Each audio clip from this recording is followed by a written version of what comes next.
Would you change your body, identity, and personality for $1 million? That's exactly what food content creators on YouTube, like Nikocado Avocado and others, have done. Is $1 million guaranteed? Not even close. But could it still cost you your life? Absolutely. These creators have transformed into exaggerated versions of themselves, consuming insane amounts of food for millions of views. But it's not just the eating. It's the chaos, the screaming, and the unhinged stories thrown together to keep viewers hooked. Similarly, Foodie Beauty, aka Chantal, although she wasn't a viral sensation, she continued uploading videos without a break just to keep a few of her viewers entertained. Her stories are absolutely deranged, that it quite contradicts the fact of watching her eat. And when I mean deranged stories, I mean stories about her barfing, and even worse, her projectile diarrhea, all on camera. Is this her way of using free will, or is she just too desperate to let go of the $1 million dream? She's been caught in countless videos acting out. But is that the whole story? Every story has two sides. And what's Chantal's? How did she become her own worst enemy? Unlike most of us, Chantal did not have an ideal childhood, as she had no father to guide her while growing up, and the absence of a father figure affected her deeply to the point where it significantly deteriorated her mental health. The impact of this became clear in her mid-teen years and continued for a long time afterward. Chantal's mother was 17 when she had her, and unfortunately, she was what some refer to as a trapped baby or a case of reproductive coercion. Chantal's mother tried to hold on to the relationship with the father, but turns out their teenage romance didn't work out. However, that did not stop her mother from being a responsible single parent. While she was naturally hardworking and running a tight ship, Chantal shared a strong bond with her mother, who provided her with everything a child could need. Even with her mother constantly around, Chantal still longed for a father figure. Seeing other kids with both parents often left her confused and questioning herself. Why wasn't her family like that? Given the circumstances, not only Chantal's mom, but also her stepfather and grandmother did their best to keep her life comfortable. Chantal has admitted multiple times that she was spoiled as a child and usually got her way. Well, given everything, Chantal still wasn't happy growing up. Eventually, her mother gave birth to her stepsister, Natalie. Natalie grew up surrounded by love from both parents, something Chantal didn't have, and that seemed to bother her, that others didn't face the same challenges as she did. This naturally led Chantal to resent her stepsister. Her unique mindset, believing the existence of only her own mind and seeing others or anything else as mere projections of herself, meant she didn't remotely acknowledge the presence of a younger sister. It's not surprising that she showed no interest in her either. Chantal's friend admitted that she wouldn't even let Natalie join them while watching TV or introduce Nat to her friends. She'd rather let her hear the TV than watch it with them. This was merely Chantal's way of projecting her hidden resentment toward her sister. Natalie was a naive little girl who wouldn't hurt a fly. With a personality that contrasted with Chantal's, the two naturally didn't get along well. Chantal would often call her sister ugly and dumb out of nowhere without any real reason to attack her verbally. Before long, Chantal was a teenager, and she didn't grow any less wilder. Her pattern of bad relationship goes all the way back to when she was 15. She was involved with a man who was 21, a legal adult. This relationship was not only inappropriate due to the extreme age gap, but also emotionally and physically damaging. The man had serious issues with alcohol. Not only that, he was abusive toward her. Despite the red flags and the toxic nature of the relationship, Chantal found herself deeply attached to this man. It was during this time of the relationship that she lost her virginity to him. Eventually, she discovered that the man she was involved with had a girlfriend, and even more shocking, a child with her. When his girlfriend found out about Chantal, the situation escalated. She began threatening her.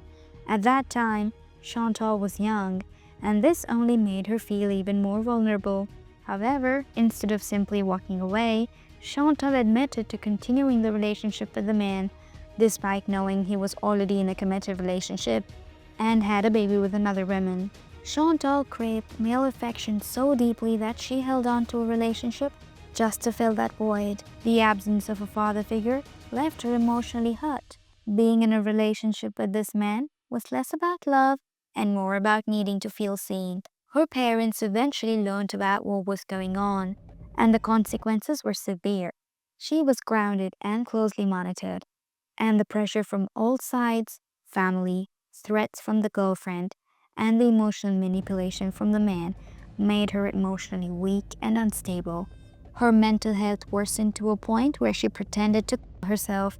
Later, when she was taken to the hospital, she was made to drink a charcoal solution to flush out the pills she supposedly took.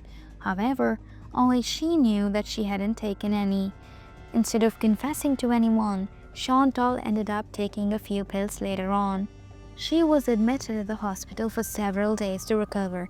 While in the hospital, she was assigned a room that she shared with another young girl who was being treated for an eating disorder. Because of her condition, the other girl was frequently offered high-calorie and nutrient-rich foods. Because of her condition, the other girl was frequently offered high-calorie and nutrient-rich foods in an effort to help her regain her strength. Chantal often said how tempting all of the food looked. One day, unable to hold back, she asked the girl if she could have some of her food. The girl offered her some candy, and that was one of the moments when she realized her unhealthy relationship with food and the inability to hold back when it came to eating. However, that wasn't the beginning of her food addiction. Chantal then seemed to improve, and that was her family's last straw, and sent her to a mental health institution. However, she didn't quite like it there, so she decided to go off to her grandma's to keep her confined and potentially improve her mental health. Well, she didn't last long at her grandma's either, and that pushed her mom over the edge. She finally decided to send Chantal to a group home. It was during this time she met Peds. She had known him since high school, and they had been friends ever since.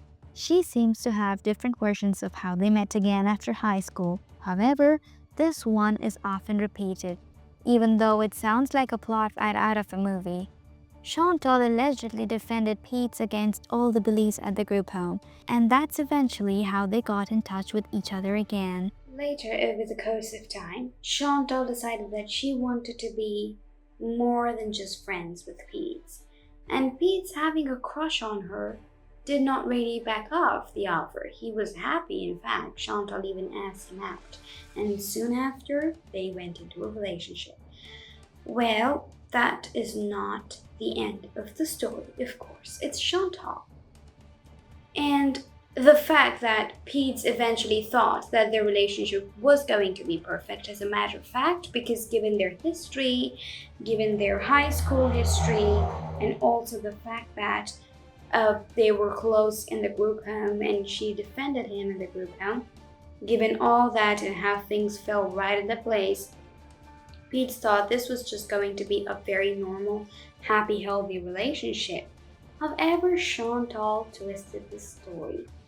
Chantal apparently cannot keep up with one happy relationship, and this took so long for Pete to confirm. And although it was very, very difficult for her to maintain a relationship with Pete after a while, because there is the reason that we're just about to discuss, and all the Pete and Chantal were together for a very long time, their relationship came to an end over a very silly reason. Pete and Chantal's story of how they met almost sounds like a rom-com, until she decided to cheat on him with Bibi. Even though they had been together for almost 6 years, this is where it gets crazy, as it became evident that Chantal was quite active on dating sites while still being in a relationship. She met Bibi on one of those dating sites and began hooking up with him. If I come clean about it, if I come clean about this, I will lose this person in my life. I know it. It's not that I talk a lot to this person anyway, but I've done some things while I was with them that they don't know about, beyond what they don't know about. and I feel like a shitty person. Maybe. It started out completely casual and non-exclusive, as she was still seeing Pete. However, she slowly began bringing over her personal things to Bibi's place. What started as a casual hookup turned out to be quite the opposite of platonic, as Chantal began to insist that Bibi make things official with her. She demanded that Bibi stop seeing other girls and eventually ended her nearly decade-long relationship with Pete. They moved in together immediately afterward. During the initial stages of Chantal's relationship with Bibi, she portrayed herself as very put together, with a stable job and a polished appearance. As you might have guessed, she's in a constant flux and couldn't keep up the Miss Has It All Together act for too long. The best thing I liked about Bibi was how he treated me. I'll always remember him just before one night, one of the happiest moments. We were getting ready at his apartment. We were getting ready to go out clubbing, and we were having fun, and he didn't drink. He never drank a drop of alcohol because he's Muslim.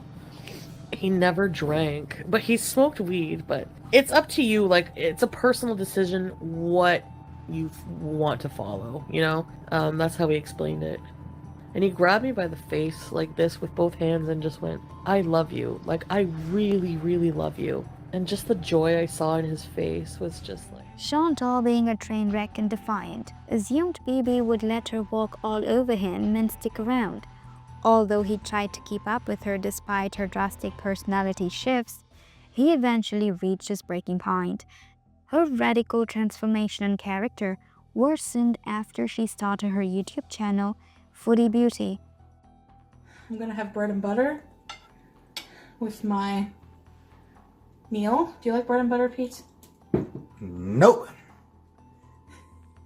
I'm a weirdo. You're not weird. Well, we're both weird. So this is just like margarine, whatever. You're done? Yep. Man, you should have some bread to sop that up. Such a shame. Before she started doing mukbang videos, she started off trying to do makeup tutorials. As she did not have formal training or advance in the makeup industry, those videos did not gain enough traction. Around that time, mukbang content became increasingly popular on YouTube, so she decided to shift her focus to that genre. Her mukbang videos began attracting more views compared to her earlier content, although her channel was relatively modest in size. Beauty bite! Beauty bite!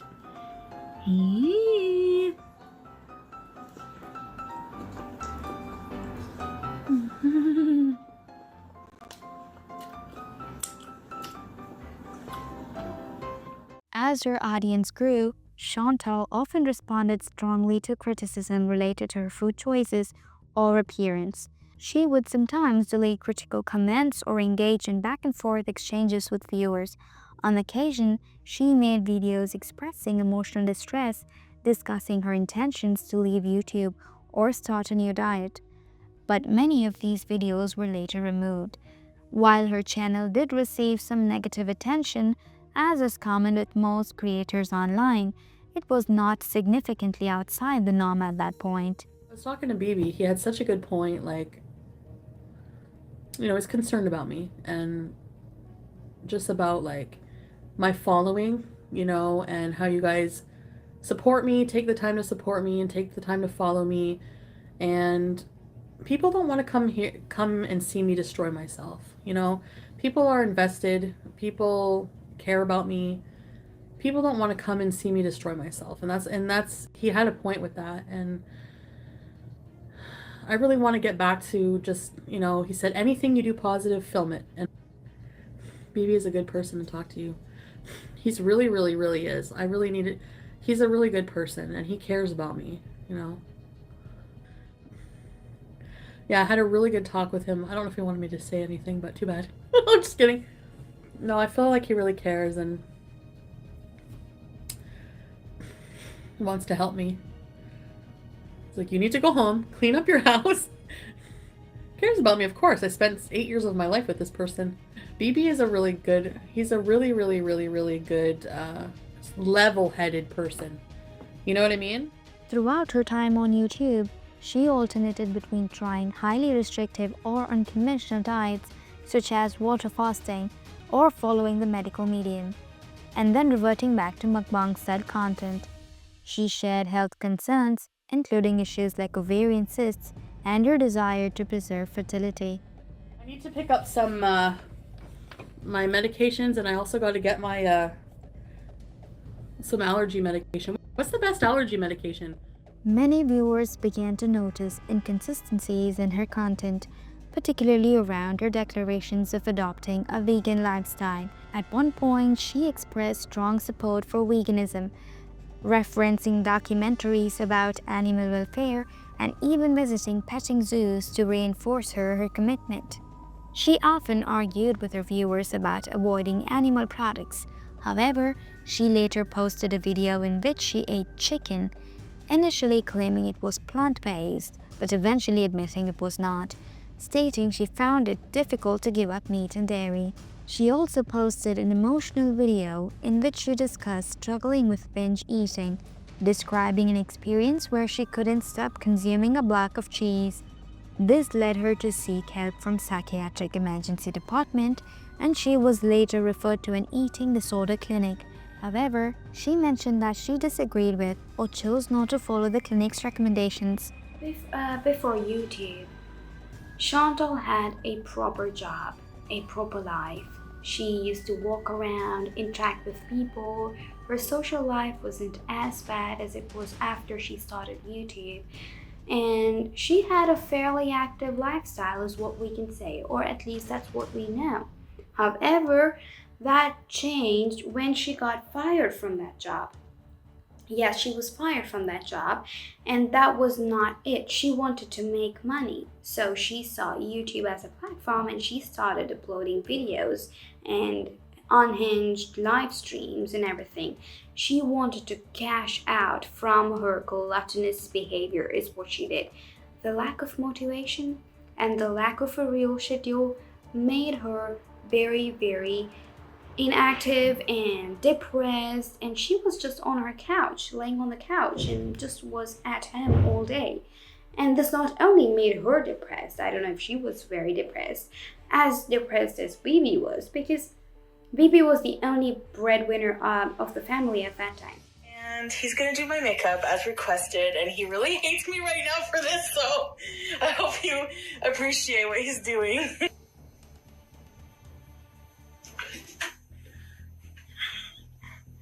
It's like giving a gift.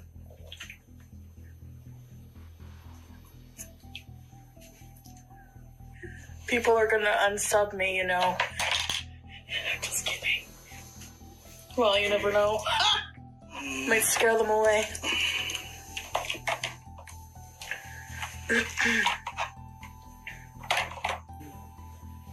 Honestly, it's like, holy shit. There's no fixing this. Ooh, I'll have to wash my face. Well, actually, it kind of does make my face look a bit slimmer. Are you putting more eyeshadow? Yeah? He had to cook, he had to clean, he had to provide, and he had to take care of Chantal, everything while Chantal wasn't even there for him emotionally. Although she did not provide financially, she adequately supported Bibi emotionally, but that's not what she quite did. She prioritized YouTube and her eating over her relationship with Bibi, and that's not something Bibi could tolerate for so long. She was always on live streams that drove Bibi insane. Although he was also a part of some of her videos initially, he became increasingly quiet and withdrawn according to the viewers. They rarely showed public affection or deep communication. Chantal admitted he stopped caring, especially after her hysterectomy, and he didn't want to be on camera. That was the point when there was an evident emotional distance and a significant breakdown in their relationship.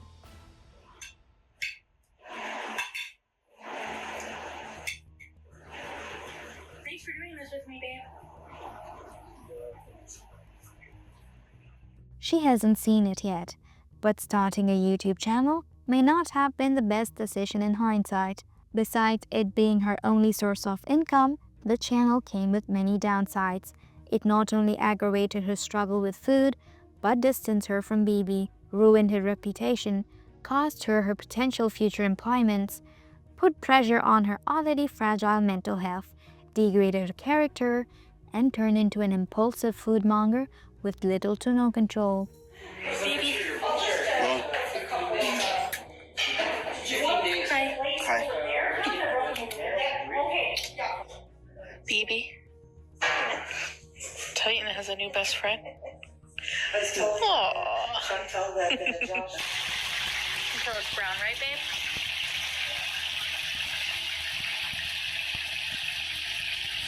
Bibi's cooking. Just give me a minute.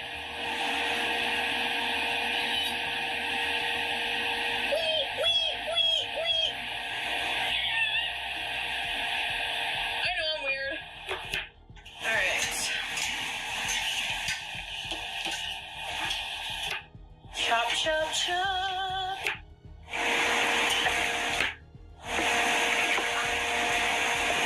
Cooperation makes it happen. Cooperation, working together. Dig it. Did you guys ever watch that on Sesame Street? Although she said multiple times that she binges in front of the camera and eats healthy behind the scenes, it quite didn't show in her appearance. She gradually distanced herself from thoughts of the future or death as she gave in more and more to gluttony. And that's where her downfall really began. During the relationship, Chantal decided to cheat on Bibi, and this was certainly her own decision. Chances are he had seen it coming all along, given that she cheated on Pete with Bibi. In their last months together, they almost lived like roommates. They showed no interest in each other.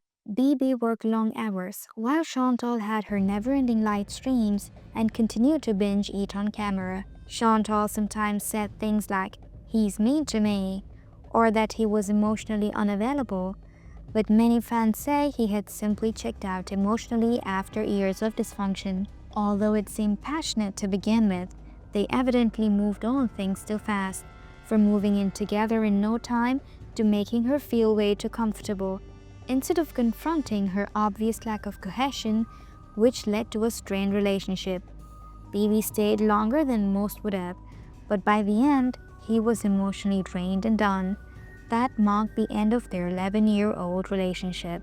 Bibi waited until Chantal recovered from her 2019 hysterectomy before breaking up, likely to avoid adding stress during her recovery. The breakup was calm and not explosive. He simply made his decision clear and stuck to it. Well, she progressively gave Bibi more reasons to break up with her, and there's nothing more he could do.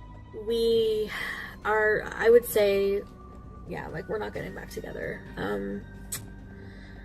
This is final. I've accepted it. And I'm actually excited to move on. So, and I think he might feel the same way, you know. It's too bad because he is a great person, but we're just not meant to be together. So, but no, we're not going to get back together. After Bibi broke up with Chantal, she got in touch with Pete, her ex-partner. Chantal had to move out from Bibi's as they weren't together anymore, and that's when she found Pete's villa to be her next accommodation. Given her unhealthy dynamic, Pete stands to remain the most consistent person of contact throughout her life, and that's mostly because they've been besties for so long, even before getting into a relationship. I don't want a child. No, I know that for sure now, 100%. I mean, I don't know. It might be depressing a bit for me to think, like, if I did get with someone in a relationship, we're still kind of young enough that, like, if I was able to have kids, I technically could. So maybe that's something they would want. Like, it pretty much, like, was a reason for breaking up with Bibi, you know? I just kind of, like, proactively broke up with him because I knew someday he wanted kids, and I can't give him that, so whatever. You know? My nails are so dirty. Ew, why am I biting them? I forgot about COVID. She convinced Pete to put the villa in his name, and they moved in together in April 2020. She recorded videos for a bit longer, then started live streams, and couldn't hide the worst sides of her by editing them out, only deleting stuff. They did have a pretty weird relationship, although she claims their relationship is purely platonic and nothing more. So, when our lease is up, I think that's October, we're gonna go our separate ways. I'm just gonna give him everything we have here. I don't know. I don't really want to live alone. I might move back in with Pete as roommates. We were roommates before, we work well together. He could do videos with me. He's very supportive. In late March 2021, she decided to set foot on Tinder yet another time. And that's when she found Nader. During this time, Chantal grew very self-conscious about her appearance, her weight from excessive eating, balding, and aging. Before she met Nader, she met a guy named Nicholas. So I see this guy walk up in like a black hoodie and jeans, and when he got in the car, he's like, "Hi." By the way, his name is Nicholas. So, anyway, By this time, she had set her standards very low and desired nothing more than believing she was unlovable for the obvious reasons. The first date with Nicholas went pretty good according to her live stream. I see a future of hooking up. I just want to lay in bed and kiss this guy. Like, I just want to lay in bed and kiss this guy all night. And just like have him touch me. When she follows up for a second date, Nicholas comes up with a weak excuse, claiming he has a tutoring session and won't be able to attend. So he didn't get back to me until so he didn't message me back like all day yesterday. What time did I message him? At like 8 p.m. yesterday? And it wasn't showing red receipts, but it was saying like last seen. I'm such a obsessive. This is why, okay, I'm gonna tell you, but I'm gonna be changing my ways. So I finally messaged him like maybe not even an hour ago. And I was like, okay, so I sent him a picture of myself, and then I was like, not a nude one. And then he was like, I sent him a picture of me, and then I said, so I'm going to assume if I don't hear from you soon that tonight's not happening then. And like I put an unhappy face. And then like the check marks on WhatsApp went to blue right away, and he wrote, I'm so sorry. And then he's like, for tonight, actually I have like a last minute thing come up. And I'm like, that sounds like such a lame excuse. So I wrote, oh, that's it. And then he wrote back, yeah, I have like an online tutoring session that came up I have to do. So that will block me up for tonight. And then I'm like, okay. During this time, Chantal was talking to two men, including Nicholas. In her live streams, she referred to the other man as the Egyptian guy, who was her second choice. Although she liked Nicholas, his intentions seemed uncertain after their first date. Chantal described the Egyptian guy to be very controlling and allegedly screamed a red flag on texts. Not only that, she also found him to be very clingy. It could be because he either really liked her or he was just a controlling boyfriend. Chantal often tells how this guy is not her type. However, she liked the attention she got from this guy. I'm talking to this other guy, and he's not really my type, but the more I talk to him and the more I see of him, if you catch my drift, the more hot he becomes to me. So, and this guy's like texting nonstop, like he's kind of annoying me. I like that he's really into talking to me. So he's like super eager to hang out with me. So he must really dig me, you know, which is it's a nice feeling, you know. About a week after their first date, Chantal told her viewers that Nicholas apparently blocked her off of every social media. And why, if you ask? Because this girl spammed him with messages, a million messages. And what do you expect the guy to do? So I think he blocked me because on WhatsApp, there's no more profile picture. There's only one check mark and it doesn't show when he was online. So obviously he blocked me on there. So I told him off on... By then, it was just the Egyptian guy in the picture. What started as seemingly normal relationship spiraled into something much worse and changed her life completely. After texting back and forth with the Egyptian guy, they decided to go on a date, and this was no ordinary date. Unlike how things went with Nicholas, things were romantic. They were having a romantic makeout session in the car. They were having drinks. It was sweet. Great first date, as she described it to be. However, with the Egyptian guy, it wasn't quite the same, and he is going to be her next long-term boyfriend. So you have to take all of these actions into consideration, because during the first date, this man offered her hot drugs at like cocaine to begin with. He started off doing Moroccan Mash. He got high. So did Chantal, although Chantal was hesitant to begin with. She later on accompanied him during the first date. Well, the Moroccan Mash was only the start, because just after that, he started snorting lines, and that made him behave completely out of line. So the Egyptian guy is very, is it like, I don't know if it's like all Egyptian men, but he's very pushy, like bossy. Like tells me what to do all the time. Like not tells me what to do, but like, yeah, he tells me what like I should like. He got mad at me because I didn't want to go over like yesterday. I'm like in bed, I'm tired. They indulged in rough intimacy later that night that left marks and bruises on Chantal's body. Later that night, he reassured Chantal several times that he was into fat girls and he liked them. This validation made her feel safe and forget about her insecurities. I just enjoy his company. You know, he's like likes me to stay over. He doesn't ever want me to go. So I mean, I think he's like, he probably would get attached if anything. I kind of thought he was really aggressive and weird at first too, but he's not. This guy's like an Energizer bunny. He does like, as a bigger girl, like SSBBW, and the way I'm built,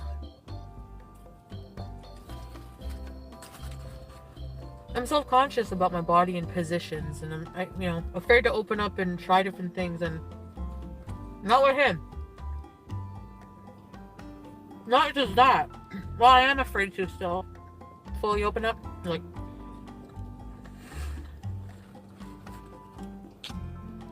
I don't know how to explain it. He just has so much energy to like, oh, this is crazy. That's what I like about him. He's non-stop. No bruises. He's very gentle. All I have to do is tell him what I like, and he does it. Doing hard drugs with a man she barely knew was never a wise decision to begin with, and her viewers were upset about it too. Things only escalated in the weeks that followed. Chantal described him as a dominant man and changed his name from Egyptian guy to Dom. But in reality, he was abusing her while under the influence of hard drugs. Although Chantal wasn't known for having the best personality, in this case, she was either too naive to see the red flags or too detached to recognize the difference between dominance and a drug-fueled violent man. I did go over to the Egyptian guy's house. So we go in his room. He's got the cleanest room I've ever seen. He's got like a small like bed like yours, a bit bigger, and then like a big mattress on the ground. So I'm just like, oh, like what? This is gonna be so awkward. There was still light out. So to ease the mood, he starts smoking. He lights up this Moroccan hash, and we get totally baked. And then he like I don't want to say this, but you guys are gonna be so. I don't do this on a regular basis. I don't even do it really, but I did it for some reason. I did it, and it's not good to do. And if that changes your perception of me, I apologize. But I did he busted out like a bunch of lines of I know. Her relationship with this Egyptian guy is about to come with a series of harmful behaviors. If you think that might upset you, Consider this a little heads up before you continue watching it.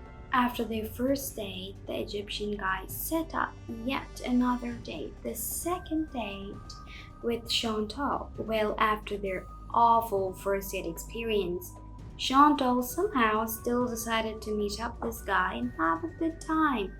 Well, let's see how good this is, because when Chantal entered the Egyptian guy's place, she noticed that his friend was also in there waiting. The friend was not only there waiting, he also thought Chantal was an escort.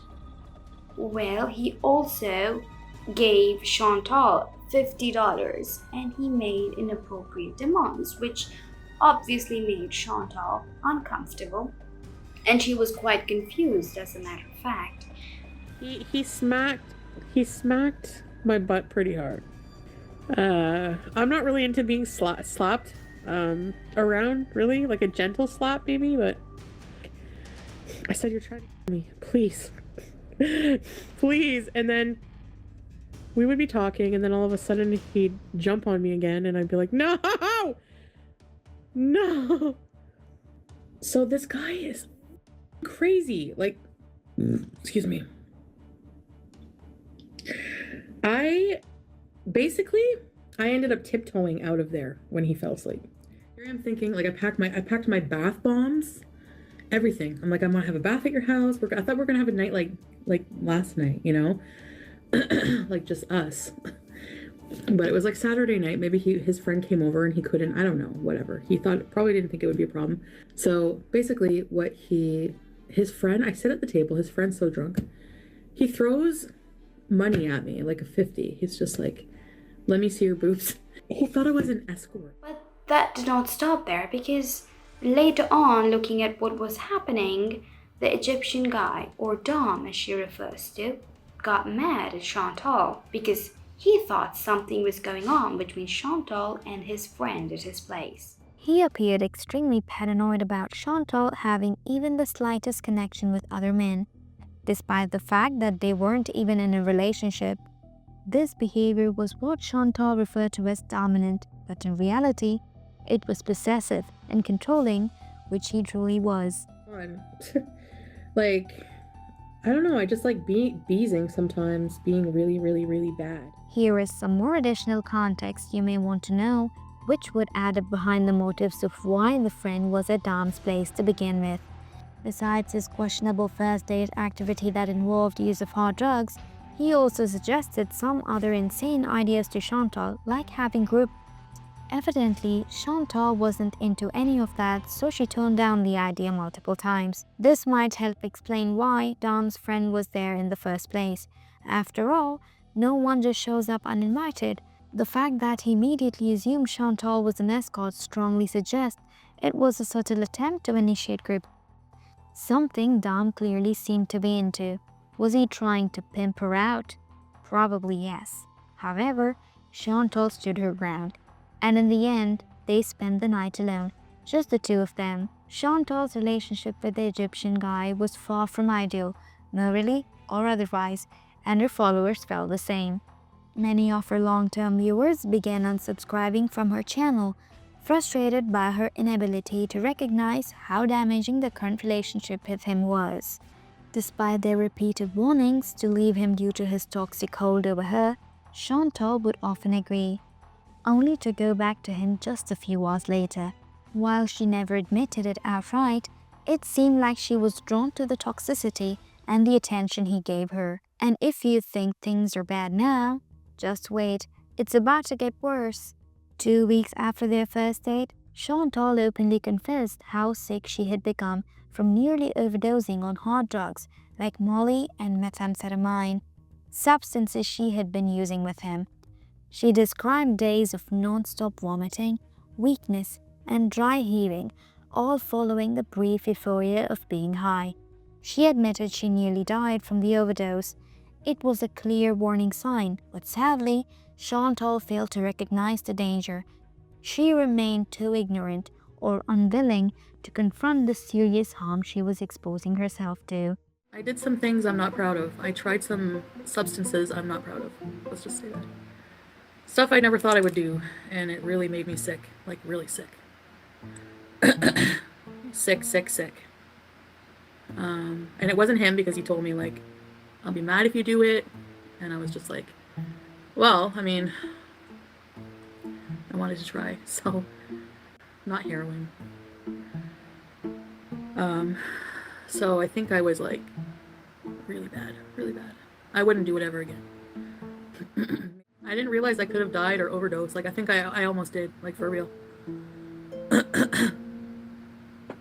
think I did. It's really bad. It's bad. If I told you guys, you probably wouldn't, you know, think of me the same, but like, I guess I just wanted to try like one time, and I only did do it one time, like, and it was so. Chantal wasn't just emotionally evasive about the dark realities of a relationship. She also avoided any viewer feedback that called out the red flags. When followers began noticing clear signs of drug use, like her dilated pupils and red eyes, they tried to express concern. But Chantal refused to engage. Instead of acknowledging the truth, she chose to block anyone who tried to give her a reality check. This denial, however, came at a cost. 2 months later, during one of her live streams, she finally confessed that she was addicted to cocaine. She admitted she had reached a point where she couldn't stop using. It left her jittery, unstable, and financially drained as she began spending far more on drugs than she could afford. And then like another night was like the bad night where we just did like everything. I did a mixture of 3 things that made me like, at first I was like, oh, like my body, I couldn't stop moving around. And then I was like, this is awesome feeling. And then all of a sudden I was just like I was sweating. And then I threw up for 2 days, just dry heaving, threw up. And then it was like I couldn't stop moving.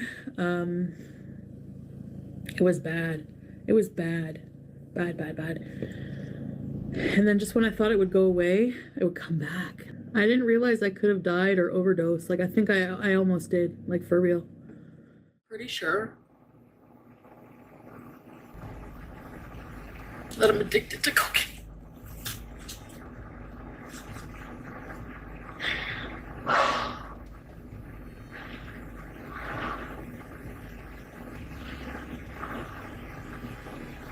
I can't stop shaking. I've been shaking all day.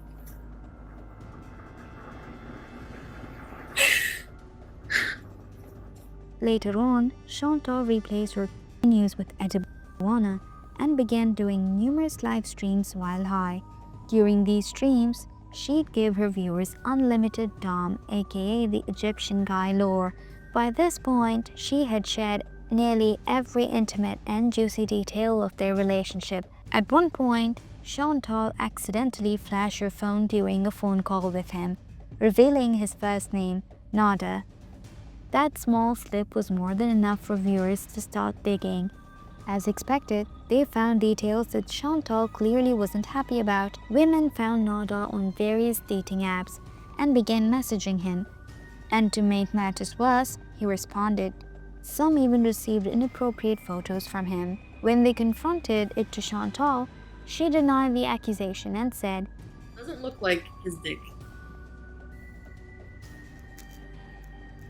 at all." She consistently denied it for a while. However, she gave in and admitted the fact that Nader reaching multiple women deeply hurt her and began tearing up during one of the live streams.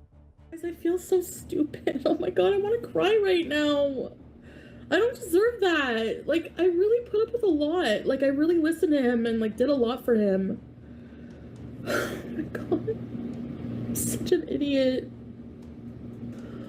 I'm done. I'm so done. I'm not even kidding. I'm done.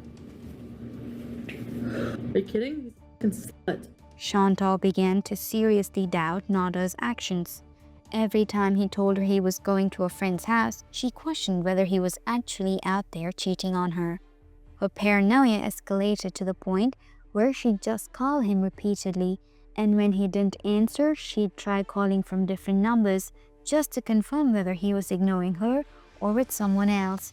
Her self-doubt grew so intense that she started driving to his house under random pretenses, like returning his laundry, just to check if he was with another woman.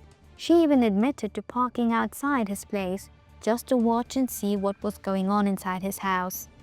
No, like, I don't think anyone was home. I don't know. Like, he has his room, which was dark, but I mean, if you're in the room with somebody, it's gonna be dark. I didn't hear any noise.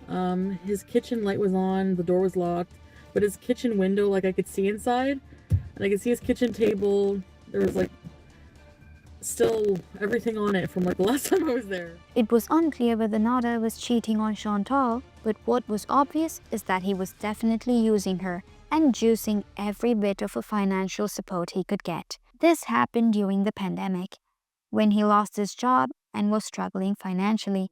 Luckily for him, Chantal had him covered. She gifted him iPhones, iPads with data plans, set up a YouTube channel for him, drove him around since he didn't have a car, paid his rent, and more. She even said she gave him a TV, which he broke just a few days later. In short, she gave everything she could, and Nader only took full advantage of her. If you're wondering whether Nader gave anything back, he most certainly did. Allegedly, he gave her gonorrhea, a transmitted disease. Chantal got tested after noticing his swollen gums. The confrontation didn't go as hoped. Instead, he turned it around and accused her of cheating, claiming she was the one who gave it to him. This should have been her last straw to leave the abusive and mentally draining relationship, but it wasn't. Instead, it made her even more insecure, leading her to buy vaginal wipes and perfumes on Amazon in an attempt to keep him happy. And unfortunately, the worst was still yet to come. I think it was because of me that I got it, that we have this bacterial thing.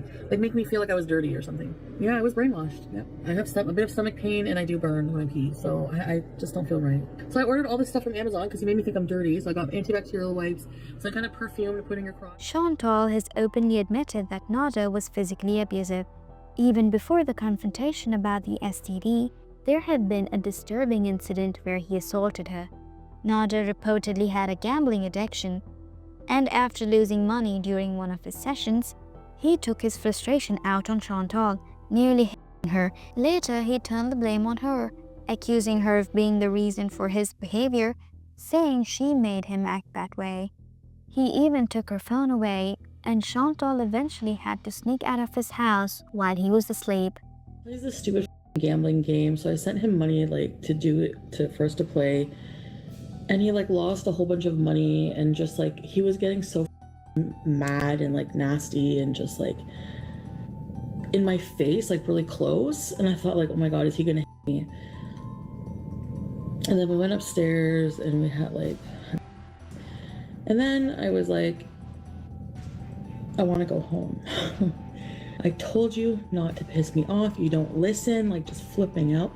And then all of a sudden, I just felt like something like he grabbed my face really hard and was like pinching it. And I didn't know like what to do. Like I was like scared. Then he like flicked his cigarette at me. And then like I felt like something like hard in my face. I didn't see him hit me, but I feel like punched me in the arms a bunch of times.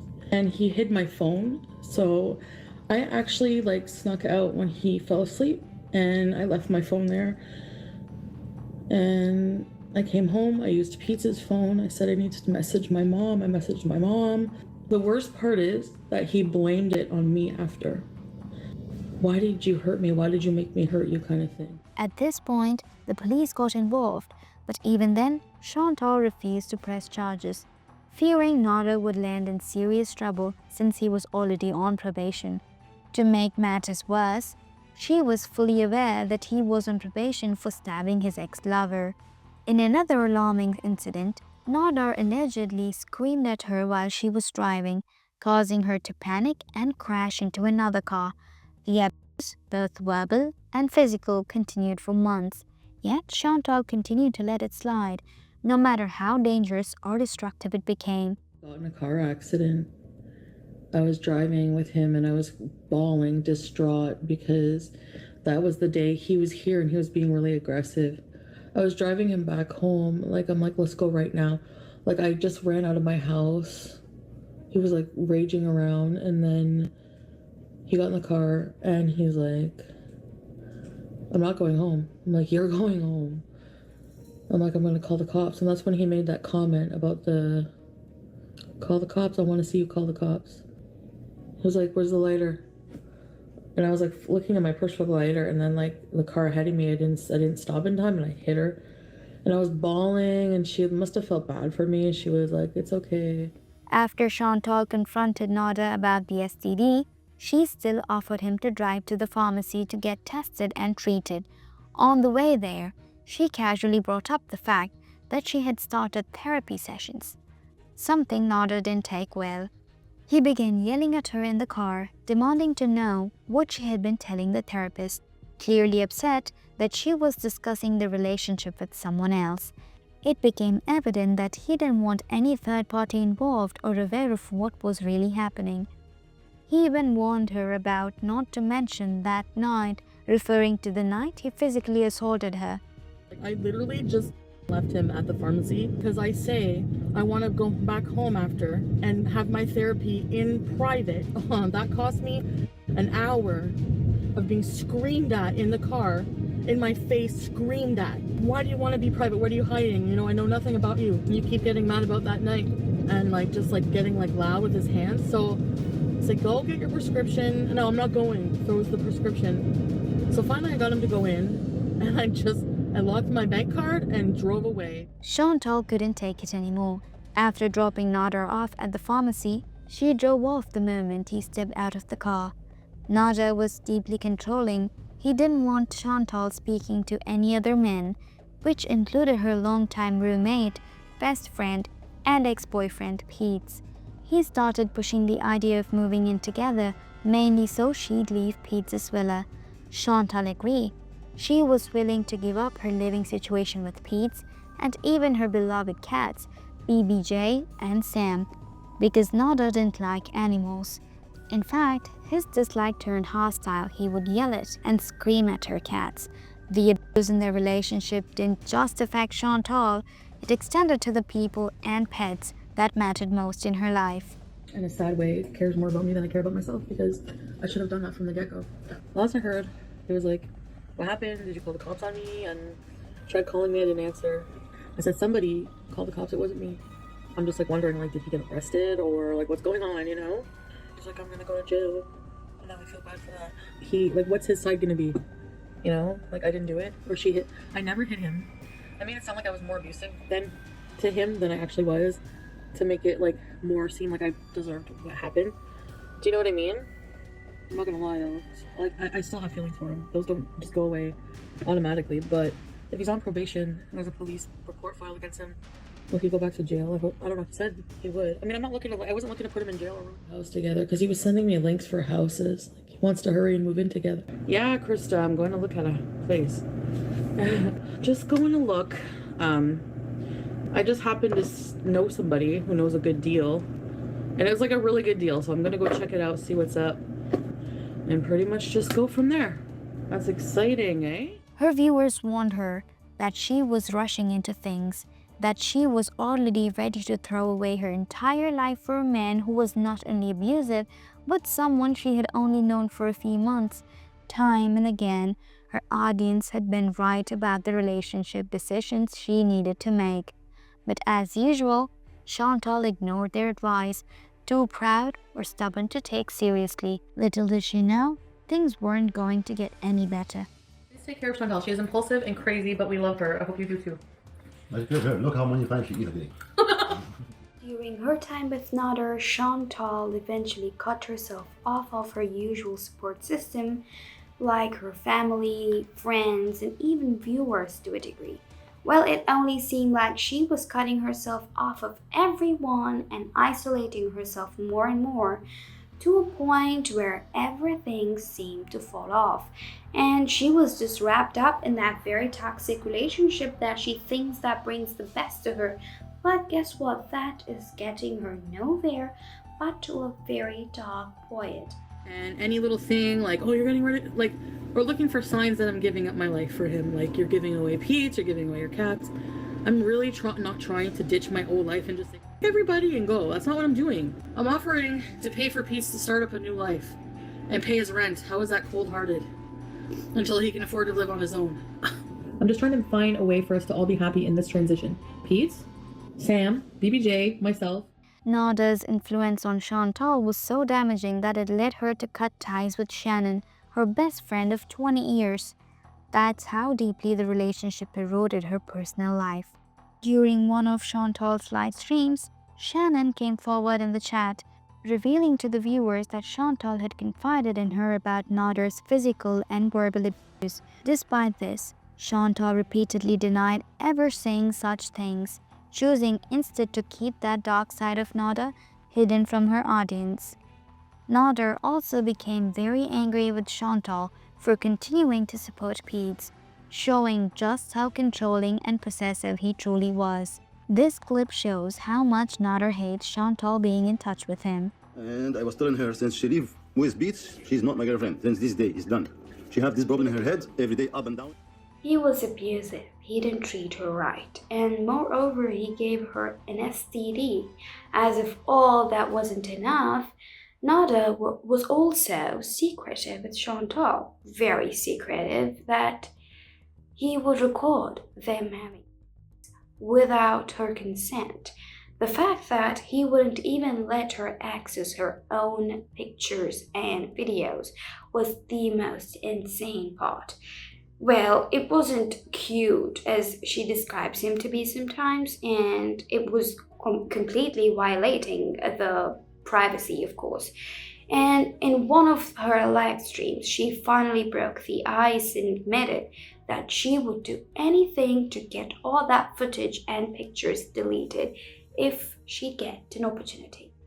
There are there are videos because I caught him like recording without me knowing about it once. So I just kind of like, well, it's kind of, you know. One thing I kind of wish I had was our videos and all the nudes he has. I wish he would give them to me, but I guess that won't ever happen. Not so I can watch them, just so I can delete them.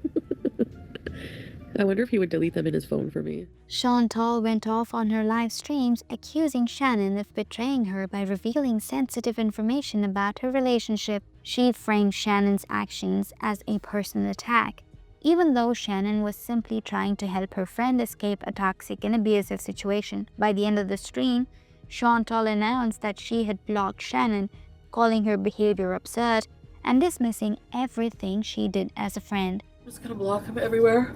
When the first incident happened with him, I thought, how am I gonna handle this? I don't know, like I thought he would be like, sorry, but he wasn't. I'll say real to make you angry, like.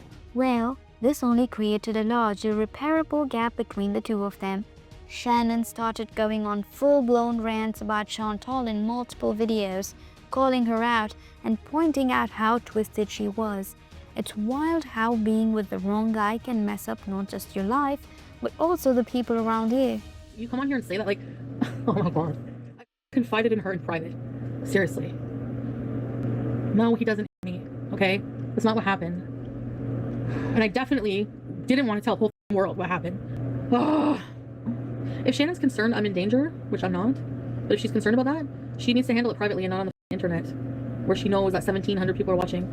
And now all these rumors are going to start because of her. It's people can be concerned for you, but at the end of the day, to just be dirty like that and betray you and wow, nice. That's like your friend if you were or something going online and telling everybody. Anyway, you know what? Sometimes friendships come to an end. I'm a different person than I was back then. I don't know, like some people just no, I'm sorry, blocked, bye. Large. Anyone that doesn't know the whole story, maybe you should go back and do some research because she did me dirty. We haven't been friends for a while. Do you not remember August when you told everyone I had in the psych ward? I should pop you in the mouth just for that. But you know what? I'm gonna contain myself because the charge ain't worth it. You know what? This needs to be said, okay? Because I'm sick of her spewing lies, coming on, talking. about me when it's not true at all. Someone go tell her I'm live right now. Let's panel up. And like, enough with this pointy face. Like, you don't have a pointy face. Your face is round, okay? You look stupid. You look like a alien. I've never hated someone so much in my life, you know that? And this used to be my best friend. And I can't fathom the thought of how many times I stuck up for this fat. This is my decision. I'm in a relationship with Nader. If you don't approve of it, instead of coming here every time about it, unsubscribe. That's all I can say.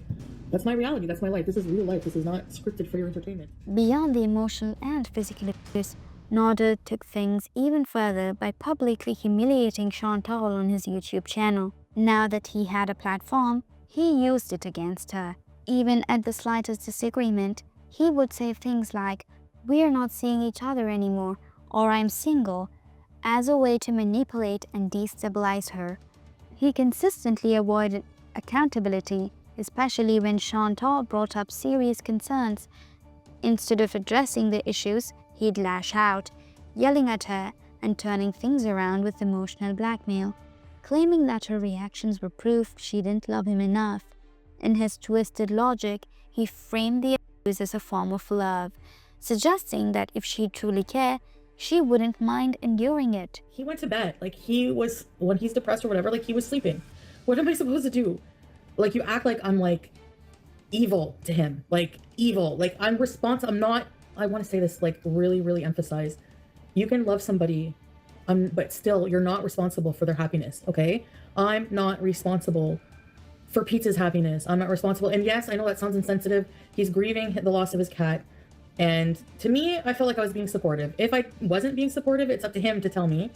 Not for you guys to just be like, "Oh, you're a friend because you didn't stay a few extra hours," or "You should sleep at home with him tonight."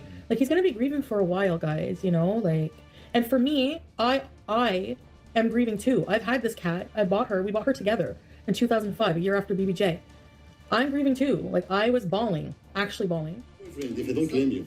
Is that simple? I'm single. I'm single. La la la la la. I'm not in a relationship. I'm not with you. Listen. So that's me that I don't sleep with her. But give me twice, and she said I don't touch her. I give you blowjob to. Actually, it's disgusting to talk about that. But you wish. It's not gonna happen. And just when you think the whole situation has already hit rock bottom, it sinks even lower. At one point, Nader supposedly presented Chantal with an engagement ring. She even showed it off during one of her live streams, proudly claiming that her man had given her an engagement band only 7 months into their relationship. However, that wasn't the case. When Chantal told her viewers that Nader had given her the ring, he outright denied it, as if the moment never happened. We're not sure if he actually did, or if it was just Chantal trying to create a moment for herself that she assumed she might never get. I don't remember, honestly, guys, if I said this was an engagement ring or as I said it as a joke. I'm pretty sure I said it as a joke. The ring was not engagement ring. Yeah, so it was. Was what? When we were doing good, it was going to be an engagement ring. Hello? See? Sorry. His loathing for her lifestyle only became more public and humiliating. Over time, he would criticize Chantal for the way she behaved, for the way she lived, and humiliated her over very basic stuff like not washing her clothes, not cleaning, not picking up her dry clothes, or folding her clothes, or maintaining proper cleanliness. Well, I think that is sort of understandable. Living in a house and not helping at all when it comes to anything would probably annoy the other person, which I would definitely agree. And in one of his live streams, he even claimed that she wouldn't do her laundry and he had to do it for her. She wouldn't even pick up her clothes or clean up after herself, which is insane for a grown woman to do. You don't have respect for yourself. All what you have here was the CBAP and some dirty clothes, not even washed. You don't wash them until you don't even wash them until I wash them. If I wash them, you don't even go downstairs to bring them. 2 people live in the house, boxes for 6 months. You don't put the garbage. You're boss asshole. Don't be in your room with the toys like a 8 years old kid. Yeah. You're making fun of my weight. I'm $350 now, and it's You're 350, yes. Good, cool. Congratulations. McDonald's is gonna give you a gift. Underwear here. You want me to show? When you know how to wash this first, and him, you know how to take shower, come talk. When things finally reached Chantal's breaking point and she decided she couldn't keep up with Nader's antics anymore, he hit back in the most humiliating way possible by posting a photo of her kissing his feet, clearly to assert dominance and remind everyone just how much control he had over her life. And that wasn't the end of it. He shared a picture of her underwear online, mocking her for not washing it. Oh yeah. If you just move your ass a little bit, you're gonna lose weight. I don't want to stop going live. I like hanging out with you guys. No, he didn't say that. What? I think you said move your ass to lose weight. Did you say that? I didn't hear that. I think you fat shame me and you're mean. You asked to lose weight. I tell you, changing the food. Yeah. To be more healthy for your body, but doesn't make you lose weight. You lose weight when you move your ass. Yeah. No, but you're like at my size, you're attracted to me as I am now, right? That's what they clean my own house this time. Yeah, Jillian, I hate cardio. Like she ever do. Hmm? What hair cutting? I never see you did. Sandra, $8. Kiss Chantal, please. I need $80. Uh-oh. Sandra, 15. Kiss her now. Sandra.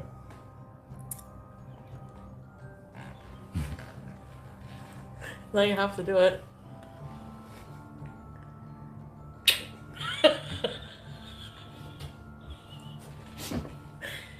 This was how Nader reacted when Chantal took Pete to the vet. Later, Pete explicitly said Nader was toxic, which only made Nader even angrier.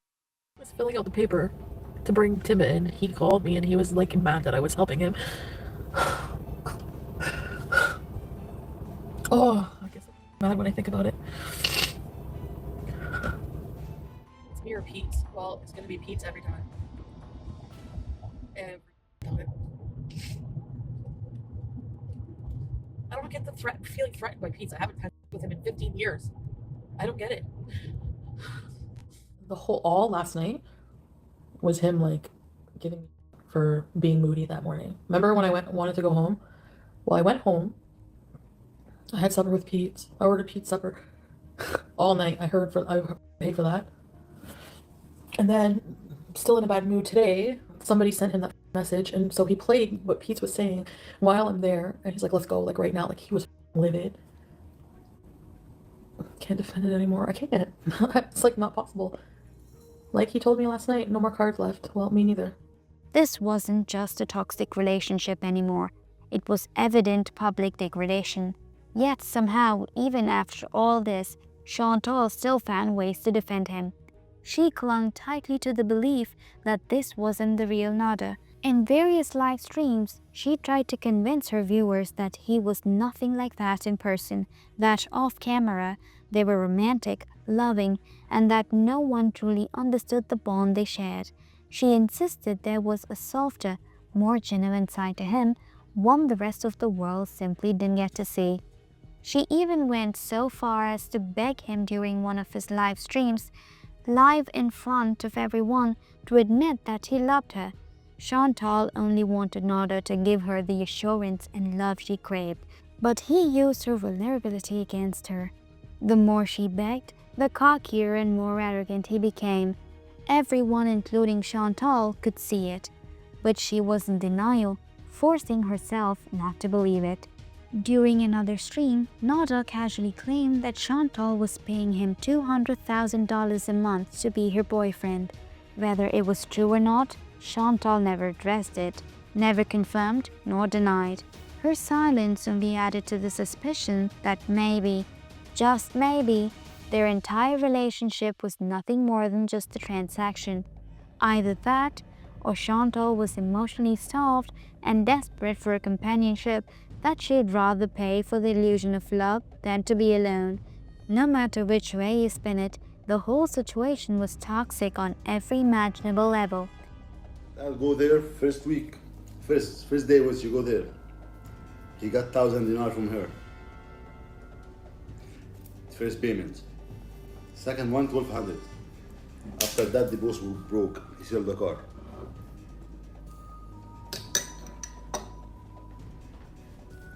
Reality. I've never told you before. That's true. Guess what? The camping, the barbecues, he was eating and all this stuff. He don't pay 1 cent.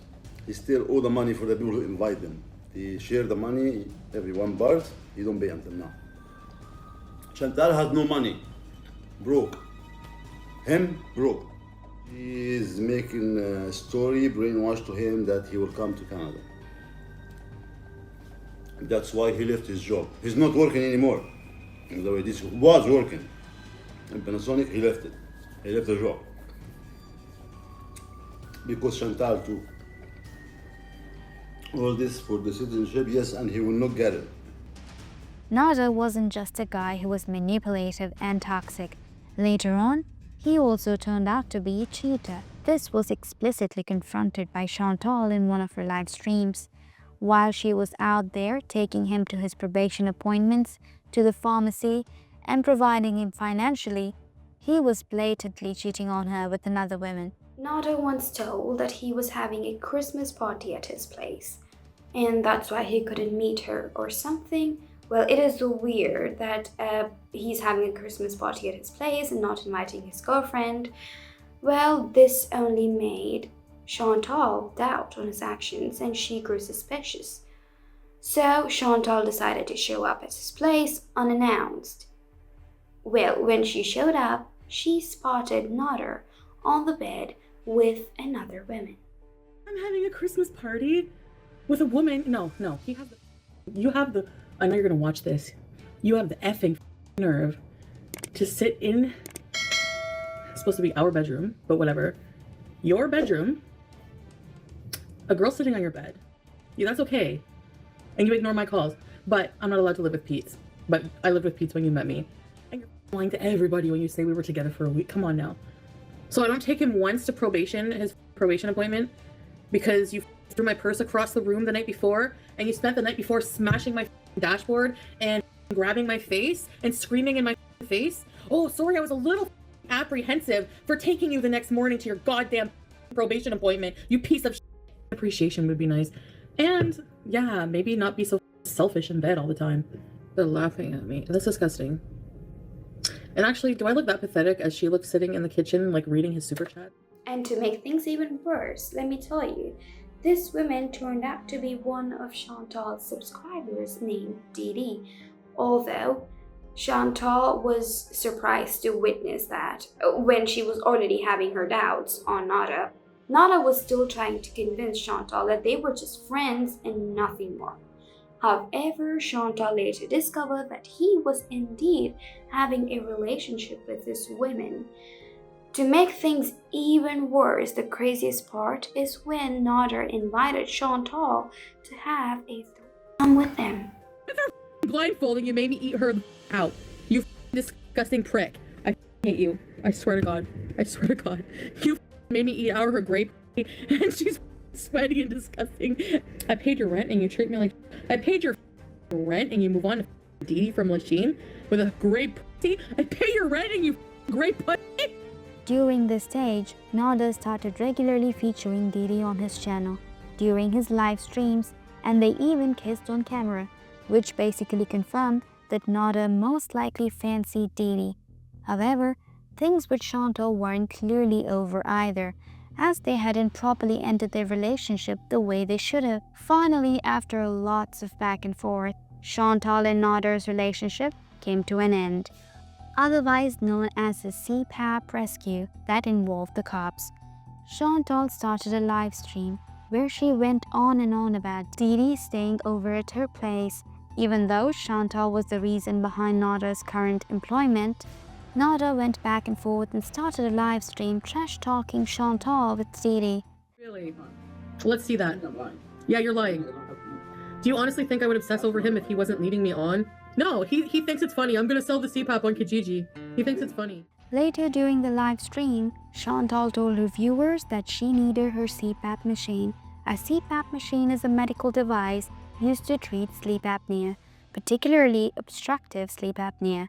Without a CPAP machine, the airway repeatedly collapses or becomes blocked during sleep, causing pauses in breathing that can lead to death. It's acting like I didn't give him a life. Really? When you were like withered on your floor mattress crying? Who picked you up? Nice. You really don't know what life is going to be like without me. He really has no idea. So Chantal decided to go to Nader's place to get her stuff. But when she got there, Nader wouldn't let her in. They ended up having a long argument and he still refused to return her things or let her inside. This really pissed her off, and she started yelling about how unfaithful he was, talking about him having wine with another woman and leaving her life hanging by a thread. While she was still inside honking the car horn at them, Nader started a live stream with Didi, showing them cooking dinner. Let me get my... What's your problem? You want to call the cops? I want my... I want my... Oh, 911. It's called 911. For real? 111. Hurry. They're gonna give you the stuff right away. Give me my stuff. Huh? I want to... I'm here to get my shit. You said I Oh, can. police, I give it to you. You said I can come get my stuff. I give it to you. You said I can come get my stuff. Exactly. So go let me get my then. Where's my video? What video? I did my live stream. I didn't delete your live stream. Are you gonna fucking lie in my face? Are you gonna lie in my Are face? you gonna lie in my face? You lied in my face this morning? Listen, I don't like to lose my temper. Because I be bad when I lose my temper and I don't want to go there. What you did, you need to go sit down by yourself, think about what you're doing. I just want my CPAP machine. Not with these people. You need to sit down by yourself, see what you're doing. Think about it. While you have wine with somebody?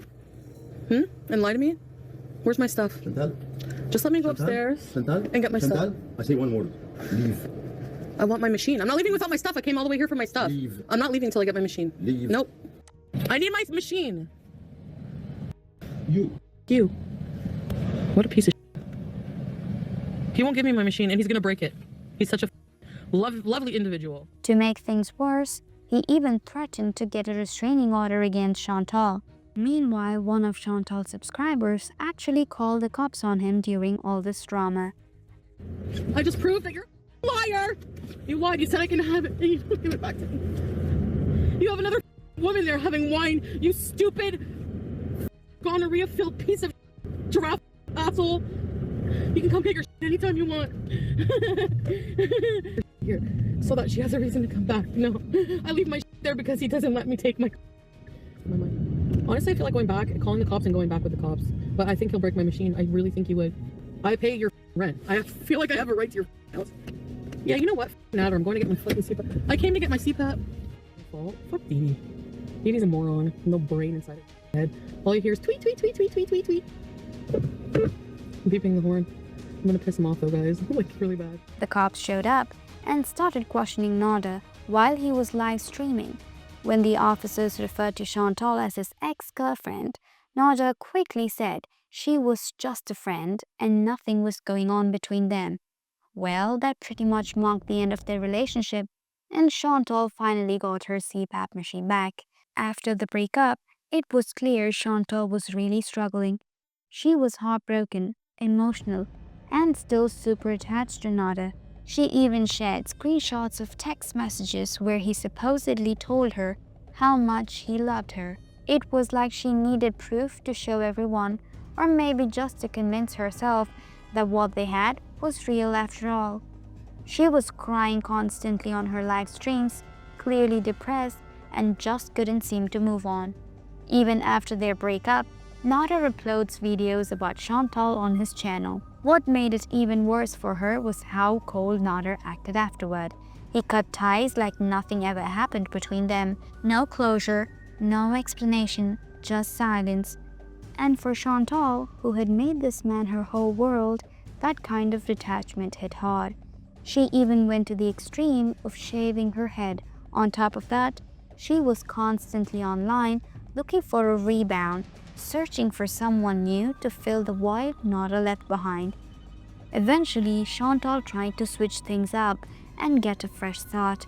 She said she was going to Cuba to change her environment and clear her head, but instead, she ended up doing drunk raid streams from hotel rooms, crying and ranting about how much she still loved Nader, saying he'd never find anyone who loved him like she loved him. It seemed like she wanted to show her followers that she was moving on and doing better. However, her ranting about Nader and Didi remained consistent. It was obvious that she hadn't fully moved on. Her words said she was over it, but her actions said otherwise. Over a person who's not probably even crying over me. Like, it just hurts so bad. Like, he doesn't care that at all. Like, I was just nothing. Like, I was nothing, and to me, he was everything. Like, everything. Like, I just want to talk to him. I just want to know, like, why, you know? Like, I just feel like I don't know. Like, I can't stand it. She does not stop talking about them during her live streams. She only rants about how cocky Nader was, but also constantly shames Didi. Didi is no saint either, but Chantal does go a little overboard with it. What do I see? Oh my god. I wake up to them eating some dry ass. You're gonna sit there and diss me with your Donald Trump comb over eating his dry ass pasta and his gonorrhea penis? Give me a break, Didi. I am not jealous. She's just jealous. What, jealous of your position? Of having to watch him break out that window? Of sitting there having to, like, be his yes ma'am all day long? I don't think so. Stop talking about me. Like, why are you talking about me? You're obsessed. I hate you. Like, I went from actually, like, liking sort of having sex with you to, like, hating your guts. So, see you later. Keep the iPad and your phone I gave you and everything else. What else did I give you? Let me go over everything I gave you. Let me see. Food processor, the Ninja, pots and pans. She's jealous he can't eat his food. Hey, dum-dum. Her viewers talk about how she was just plainly dissing Nader because she can't go over to his place anymore and eat his food. To that, she angrily replied that everything he has is her food, and she also repeatedly confirms that Foodie Beauty is over Nader. Hey, dum-dum. That's my food. Who do you think pays for things? I think he's all independent, he's all cocky. Didi, I would loathe myself if I were you, spending money to come visit him, only to have to wear my dirty slippers and eat dry rigatoni. Whatever, fuck, I know they're trying to trigger me. She probably thinks, like, she's being smart, like, I'm gonna help Nader's channel by invoking some kind of drama. People probably message her and, like, keep the drama going, and because she's stupid, and she doesn't have a brain of her own, I feel bad for her, actually. Like, those are my slippers. Like, do they not know that or what? I don't think they know that. Foodie Beauty is over the shit. He's crusty. No wonder. Probably because his phone got turned off. Haha. From Chantal's side, she said she was doing her best to heal and cope after everything that happened. But for Nader, he seemed totally unaffected, acting like things with Chantal never even really started or mattered. Meanwhile, he was off being happy with Didi, moving on without a second thought. Looking back, it's hard to see what Chantal actually got out of that relationship. Nader didn't give her love, stability, or even basic emotional support. In fact, he pretty much took everything from her, mentally, emotionally, and even financially. So why did she stay with him for as long as she did? Was it because she didn't believe she deserved better? Or was it just about having someone even if it wasn't the right person? But what's clear is that this relationship took a serious toll on Chantal, whether it was insecurity, loneliness, or just poor judgment. She stayed in something that gave her very little and took away too much. At the end of the day, Chantal, Peds, BBJ, Sam, Shannon, and Didi all suffered under Nader's influence, each in their own way. After ending relationship with Nader and before getting involved with her next boyfriend, Chantal's YouTube channel was terminated for violating multiple community guidelines. I know you're gonna laugh at me and hate on me because I'm sad. Number one, I almost broke my foot on the stairs coming out here. I fell down the stairs. My foot is all sprained. That was like a sign, like maybe I shouldn't go. So I went. He was very cold. And I just packed I dropped him off on the way at one of his friends. which I was, why should I be jealous? Like, oh yeah, you're really going with your friends, you're going to hook up. So he called his friend right on the phone with me to shut me up. When I was driving home, I just felt like empty. I didn't want to be alone.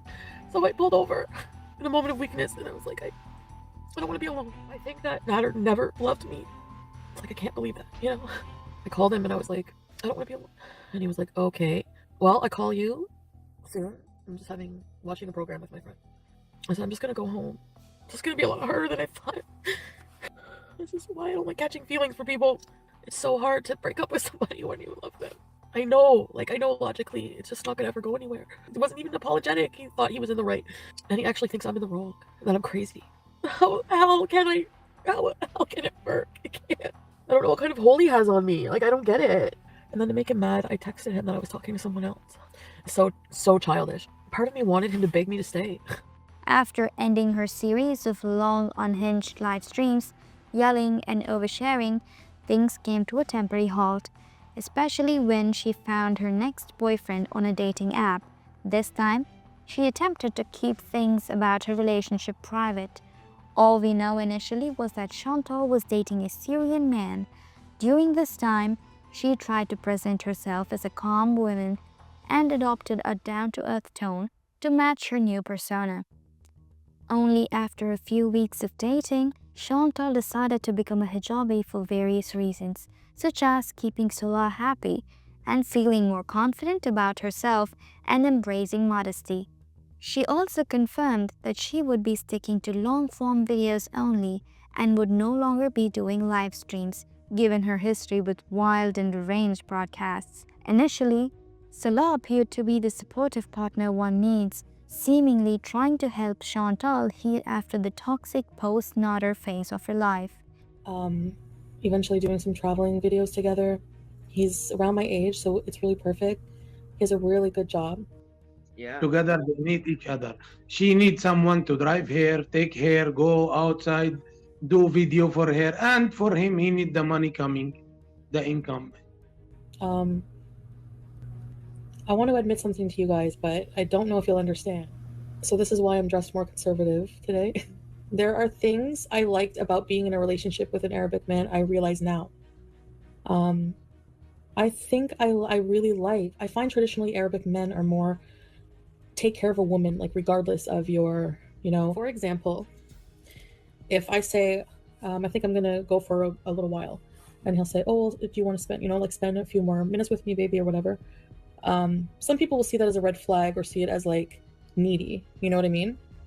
In some instances, if it's like very, very insistent and persists, but you could also see it as like, I like that. Like, I find like what I've encountered with Arabic males, like the attitude is like the male role of like taking care of the woman, like, because he'll be like, anything, I can provide you with anything, like just say the word everything, like future money, like you don't have to, like they take care of their woman, like it's the traditional value of something. It's like the conservative nature of it. I'm kind of liking right now at this point in my life.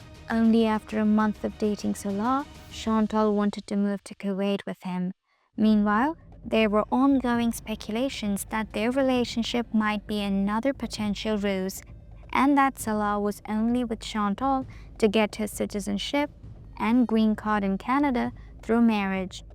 Salah rarely posts about Chantal and keeps their relationship hidden from family and social circles, which fans found suspicious. A younger Tony, and he has the same red lights. He plays keyboard very well. He's really nice. I only known this guy for like 2 days. And he wants to fly me out like next week and get married. He has a 2-week vacation from work, and he's like, I'll just pay for a ticket for you. You don't have to pay for anything when you're here. He's like, I'll order his food every day. I like that idea of not even having to drive anymore.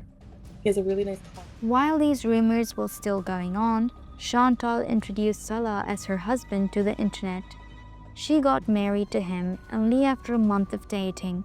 She went to Kuwait on visitor's visa, converted to Islam, and married him all within a month of knowing him. It's either Chantal's pattern to truly trust the first man she finds interesting, or Salah was an immaculate manipulator. After getting married to Salah, Chantal wanted to move to Kuwait to begin living with her husband.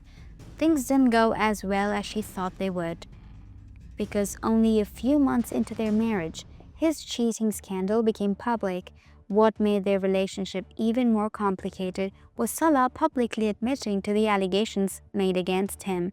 But who did he cheat on Chantal with? Was it Didi? Chantal's dating decisions, awful dating decisions, have been quite evident so far, and her marriage to Salah was just another continuation of her terrible choices in men. Well, that's what she's been doing since she was a teenager. Well, her partner's cheating on Chantal isn't new, and Chantal cheating on her partners isn't new either.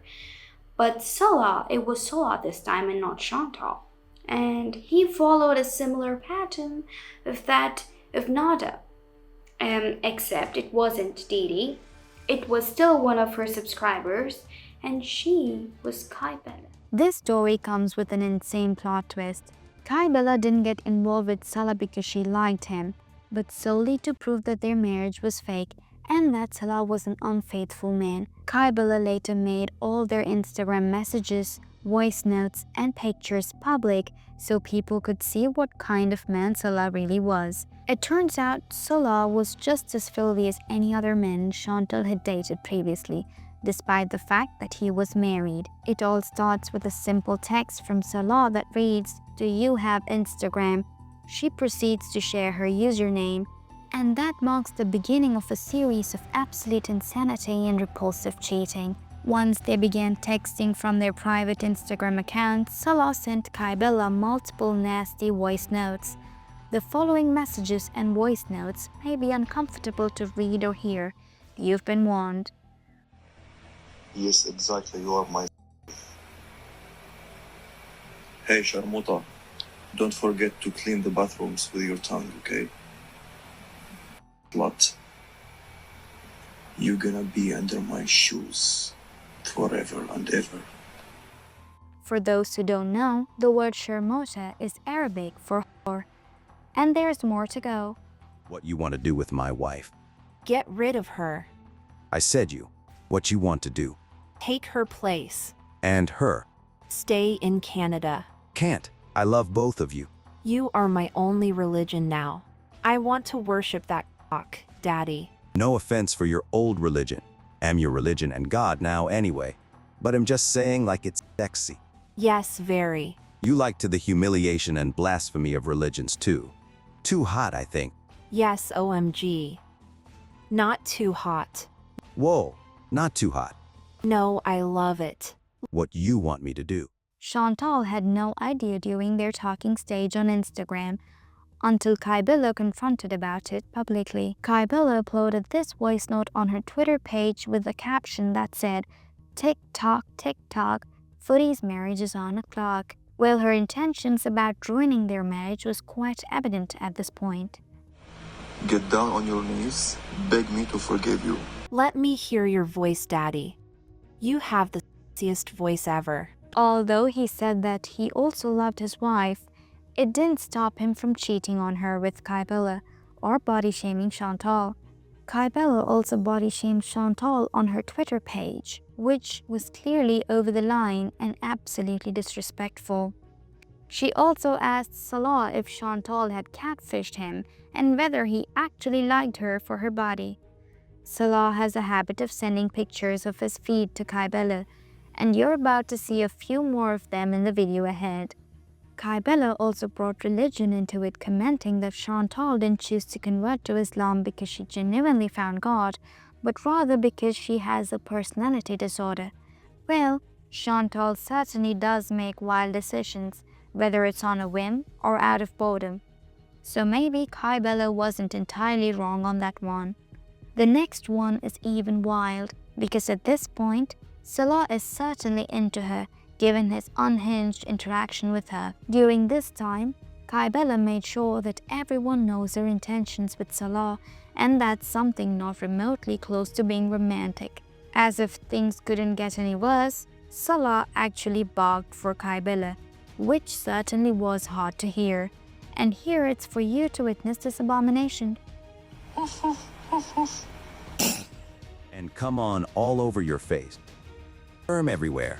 You gonna swallow all of my load. Let me hear your voice, Daddy. You have the best voice ever. Well, I feel like I'm talking to a real dog, a real slave, a pure dog. I'm gonna shit on you and rape you and spit on your face. Salah does really have a thing for showing his feet to Kaibala, because here's another one. For those wondering why Salah was so open about his identity despite the risk of it going public, Kaibala posted a response on her account. It wasn't just texts and voice notes. According to Kaibala, Salah also sent her nudes. He followed up with even more explicit videos. At one point, he was so deeply drawn to her attention that he would blow up her phone with texts back to back just to get a reply. He expected her to be available for him 24/7. Kaibala later posted this video. Not Chantal calling me a whore when her husband was trying to convince me to go take out a loan so I can go and be with him for the next 2 weeks while she was in Canada. But okay. I'm the whore for your husband's actions. I mean, if it wasn't me, it was going to be somebody else, Chantal. Your husband isn't faithful. Your marriage is fake. You're impulsive. You married somebody you didn't even know. Come on. When are you gonna learn?